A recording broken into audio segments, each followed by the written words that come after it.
มาจ้ามื้อนี้สิพามาเฮ็ดสีผมค่ะให้ไล่ผมเองอยู่เมืองนอกเฮ็ดเองทุกอย่างเนาะมันแพงค่ะสิไปร้านเสริมสวยก็ได้เริ่มกันเลยค่ะเฮาก็แบ่งผมเนาะว่าอันใดเฮาที่ต้องการให้ไล่จับมามัดถูบอกเพราะเป็นง่ายเด้นี่ก็ครั้งแรกคือกันที่ลองเฮ็ดเนาะค่ะนั่นละที่สวยบ่สวยก็แล้วแต่มันเถาะที่แน่ๆข่อยก็รู้ว่าต้องด่างแท้ๆล่ะ บ่เป็นหยังดอกการผมงอกเนาะนี่จ้ะเฮาก็เฮ็ดไปเรื่อยๆแบ่งผมเนาะนี่บ่ต้องเข้าดอกร้านเสริมสวยคันสิไฮไลท์ผมน่ะโอ้ย 4-5,000 บาทบ้านเฮา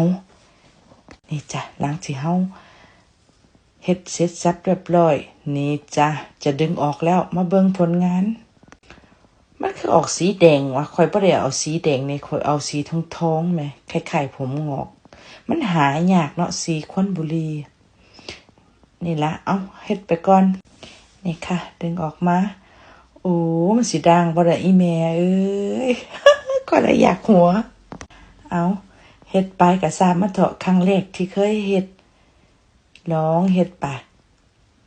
นี่จ้ะดึงออกมา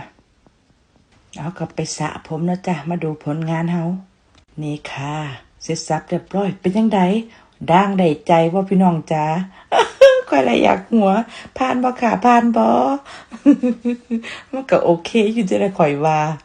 โอ้ยอยากหัว